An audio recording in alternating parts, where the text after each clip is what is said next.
तो आपके कमेंट आए, आपने बताया सर जो ग्रेड 3 है टेक्नीशियन का आईटीआई वालों के लिए, उसके लिए तो बताया कट ऑफ, और भी ग्रुप डी है उसके लिए बताया कि कितना जा सकता है, क्या फॉर्म फिल हुए हैं, ये तमाम चीज़ें। 12th वाले भी कमेंट कर रहे थे कि सर 12th, हालाँकि ये ऐसा नहीं कि सिर्फ 12th वाले के लिए है, ये आप आईटीआई भी कर रखे हैं और बहुत सारे बच्चे आईटीआई भी कर रखे हैं और 12th भी कर रखे हैं, तो उनके लिए भी ये वीडियो है।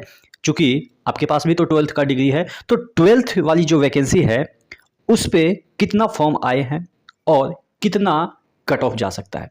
देखिए, ये सिर्फ़ और सिर्फ़ जो 6 लाख की मैं बात कर रहा हूँ, ये ओनली 12th वाले हैं। यानी कि आईटीआई इसको हटा दें।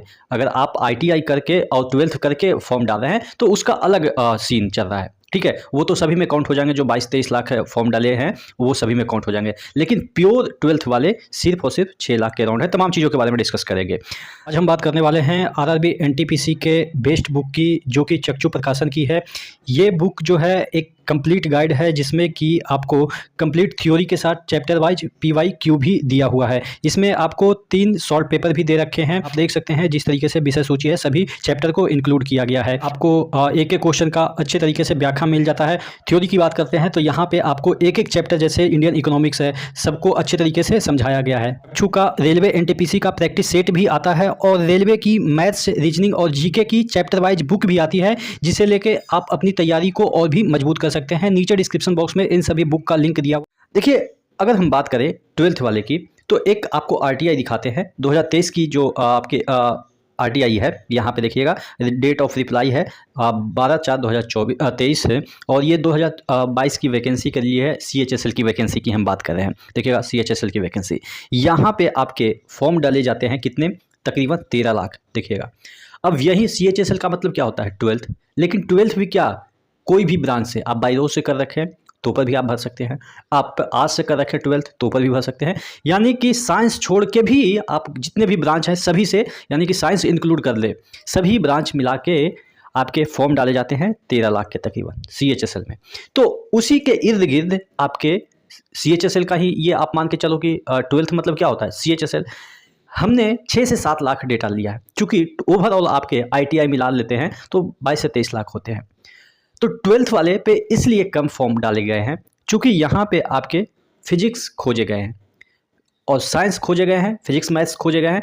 तो इस वजह से यहाँ पे, चूँकि अदर ब्रांच आपके कॉमर्स हो गया, और भी ब्रांच हो गए, ठीक है, बायो ब्रांच हो गया, और भी ब्रांच होंगे इसके, ठीक है, तो सब मिला के 13 लाख फॉर्म डाले जा रहे हैं। तो सिर्फ एक ब्रांच मिला के 6 से 7 लाख ही फॉर्म डाले जाएंगे, ऐसा कंपेरिजन है। देखिए, एग्जैक्ट डेटा तो आप भी नहीं पता लगा सकते हैं, ना हम पता लगा सकते हैं। एग्जैक्ट डेटा ये भी नहीं कह सकता है कि 12th पे सिर्फ प्योर 12th वाले आरटीआई के माध्यम से भी डेटा नहीं देगा, ठीक है। तो कहने का मतलब ये है कि इसका अनुमान किस चीज़ से लगा सकते हैं कि फॉर्म जिस तरीके से मार्केट में डाले जा रहे हैं, तो 5 से 6, 7 यही 3 फिगर होगा इसी के इर्द गिर्द, यानी कि 6 हमने अप्रोक्स लिया कि 6 लाख फॉर्म डाले गए हैं, ठीक है। अब चूंकि नंबर ऑफ वैकेंसी काफ़ी कम है, कितने वैकेंसी है, 1436 वैकेंसी है, और इसमें डर की वजह से भी बहुत सारे लोग फॉर्म नहीं डाले हैं। ये भी एक रीज़न है कि यार सीएचएसएल में तो 4-4 हज़ार, 3-3 हज़ार, 6-6 हज़ार वैकेंसी आता है, और यहाँ पे देखिएगा 1436 ही वैकेंसी है। तो ये एक डर का माहौल भी है, इस वजह से भी फॉर्म डाले नहीं जा रहे हैं कि चलो इतना हम खर्चा क्यों करें, ठीक है, 500 रुपया खर्चा क्यों करें। बाद में वो अलग बात है कि आ जाता है, लेकिन एग्ज़ाम दीजिएगा तभी तो आएगा। एग्ज़ाम देने के लिए 2000 खर्चा होता है, आप कहीं जाएंगे, रहेंगे, इधर उधर करेंगे तो 2000 मिनिमम खर्चा हो ही जाता है। तो बच्चे जिनके पास कम स्रोत है पैसे का, वो अवॉइड करते हैं जिसमें कि सिलेक्शन की उम्मीदें ना हो। बच्चे श्योर अब थोड़ा सा स्मार्ट हो गए हैं, जहाँ पे श्योरिटी 10% भी है या एक्सपीरियंस गेन भी हो सकता है, वहाँ पे काम करते हैं। तो इस वजह से फॉर्म की हम बात कर रहे हैं अप्रॉक्स 6 लाख के अराउंड आपके प्योर 12th वाले। मैं ये नहीं कर रहा हूँ कि 12th प्लस आईटीआई वाले बच्चे, आईटीआई 12th सब मिला के तो 22-23 लाख मैं बता ही रहा हूँ, लेकिन प्योर आपके सिर्फ 12th जिनका की है, सिर्फ 2 ही जो पोस्ट है उस पर फाइट कर रहे हैं, वो सिर्फ और सिर्फ 6 लाख बच्चे हैं, और उसमें भी 70% अटेंडेंस जाएगा। तो 7 × 42 यानी कि ये 4000 के अराउंड आपके अटेंडेंस होंगे, ठीक है, 4 लाख के अराउंड आपके अटेंडेंस होंगे। अब बात कर लेते हैं कट ऑफ कितना जाएगा। तो बहुत सारे आप पिछला कट ऑफ देखेंगे, नंबर ऑफ वैकेंसी भी ठीक ठाक थी, तब पर भी कितना गया था, 85 प्लस, 82 प्लस, 86 प्लस, इस तरीके से कट ऑफ गए थे। हालांकि बार बार उसका ये भी आ रहा था ना कि नया बच्चों को ले रहे थे, पीछे से बच्चों को ले रहे थे, वेटिंग लिस्ट वाले बच्चों को ले रहे थे, तो वो वाला कट ऑफ जल्दी दिखता नहीं है। शुरुआत में जो कट ऑफ आता है वही दिखता है कि 86 गया था, 85 गया था, ये दिखता है। लेकिन जब चीज़ें थोड़ा सा समय गुजरता गया तो आपके कट ऑफ 82 भी आ गए, 80 भी आ गए थे। ये बात की बात है जब आपके 2-2 साल 3-3 साल तक रिक्रूटमेंट जारी रहा। तो अप्रॉक्स से आप एवरेज मान लेते हैं कि 82 हर एक जोन का कट ऑफ गया है। किसी का 86 भी गया होगा, किसी का 80 भी गया होगा, 82 अप्रॉक्स मान लेते हैं। तो इस बार कट ऑफ क्या जाएगा, चूँकि नंबर ऑफ वैकेंसी भी कम है। देखिए वो जो कट ऑफ गया था वो क्या था, नॉर्मलाइज मार्क्स। रा मार्क्स कभी नहीं आपको कट ऑफ में दिखाया जाता है, नॉर्मलाइज मार्क्स ही। यानी कि किसी का आया होगा 72 आया होगा तो उसका हो सकता है 85 चला गया होगा नॉर्मलाइज मार्क्स। किसी का 87 हुआ होगा तो उसको 96 कर दिया हो गया, या आपको 86 को 82 भी कभी कभी घट जाता है तो हो जाता है। तो ज़्यादातर जनरली क्या होता है कि बढ़ता ही है।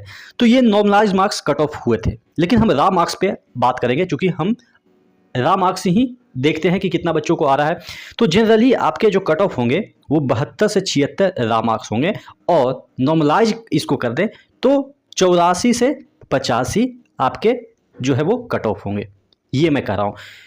तकरीबन आप 8 से 7 नंबर नॉर्मलाइज मार्क्स जोड़ दीजिए, ठीक है। इतना 5 तो एवरेज सबका लगभग बढ़ता ही है, 7-8 इतना जोड़ दीजिए तो आपके 82 से 84 तकरीबन कम से कम 82 से 83 नॉर्मलाइज मार्क्स में आपके जनरल के कट ऑफ हो सकते हैं। उसी के इर्द गिर्द अगर ओबीसी से आप बिलोंग करते हैं तो आप 67 से 72 रा नंबर लाते हैं। रा नंबर मतलब कि काट पीट के आपका जितना नंबर आया उसके बाद नॉर्मलाइज हो गया तो 5-7 और जोड़ लीजिए, उतना आपके कट ऑफ जाएंगे। और अगर हम EWS की बात करें तो 65 से 67, और नॉर्मलाइज में हम बात कर लें तो तकरीबन 75 तक जा सकता है आपके कट ऑफ, ठीक है। और SC की बात करें तो 60 से 65 रा मार्क्स, और ST की बात कर ले तो 55 से 60 ये आपके 12th लेवल के रा मार्क्स हैं। और मैंने अगर बताया कि नॉर्मलाइज अगर आप करना चाहते हैं तो नॉर्मलाइज में 80 से नीचे तो भूल ही जाइए कि 80 से नीचे भी आपका कट ऑफ जाएगा 12th लेवल का। देखिए ये जो जेन्युइन है इसमें हाँ हो सकता है कि 5% ऊपर नीचे, 5% का मतलब 2 नंबर ऊपर या 2 नंबर नीचे, इसी के आसपास रहेगा। ये जो एक्सपेक्टेशन मैं बता रहा हूँ कि ये एक्सपेक्टेड है कि इतना कट ऑफ जाएगा। हो सकता है कि टफ पेपर आ जाए तो और भी 2 नंबर नीचे चला जाए, थोड़ा सा मॉडरेट आ जाए तो हो सकता है कि यही रहे, थोड़ा सा टफ आ जाए या ईजी आ जाए तो हो सकता है 2 नंबर आपका बढ़ जाए। तो एक अप्रॉक्सीमेशन की मैं बात कर रहा हूँ, ठीक है। अब बात कर लेते हैं टॉप जोन की। तो टॉप जोन की हम बात करें कि जिसमें कि टॉप कट ऑफ जाएगा वो है चंडीगढ़। मैं यहाँ पे देखेंगे आप कि गोरखपुर को मैंने नहीं लिया या मैंने पटना को नहीं लिया। क्यों नहीं लिया? चूँकि वैकेंसी ही नहीं है तो वो उसमें कट ऑफ क्या बात करें, ठीक है। तो ये है कुछ हो सकता है कि भूलवश कुछ हो जाए, लेकिन जनरली हम चीज़ों को बनाते हैं तो पहले एनालाइज करते हैं, ठीक है। तो चंडीगढ़ दिल्ली वाला रीजन हो गया, प्रयागराज यूपी वाला रीजन हो गया, मुजफ्फरपुर एक है बिहार वाला तो ये तो टॉप में रहेगा ही, रांची बिहार ही मानिए, बिहार रांची झारखंड सब एक ही है। उसके बाद अजमेर यानी कि ये आपके राजस्थान वाला रीजन, तो ये आपके टॉप मोस्ट प्रायोरिटी पे होंगे। यहाँ पे कट ऑफ 83 से 85 मिनिमम जा सकता है, हो सकता है 86 भी चला जाए, लेकिन ये आपके टॉप में रहेंगे। और जो लो की हम बात करें, जम्मू कश्मीर, तिरुवनंतपुरम, चेन्नई, अहमदाबाद, बेंगलोर, ये सभी जो है वो हो सकता है कि 80 से 82 आपको दिखा दे कट ऑफ, ये आसपास। रा नंबर नहीं, नॉर्मलाइज की बात कर रहे हैं, और रा नंबर में 62 से 65 भी हो सकता है इसका कट ऑफ।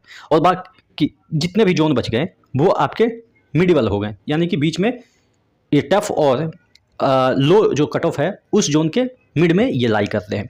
तो आशा करते हैं एक आपको आइडिया लगा होगा कि क्या कट ऑफ जा सकता है। इसी तरह के वीडियो के लिए चैनल पे बने रहिएगा। कोई और वीडियो चाहिए आपको तो कमेंट करके बताइएगा। नेक्स्ट वीडियो मिलते हैं, तब तक के लिए जय हिंद।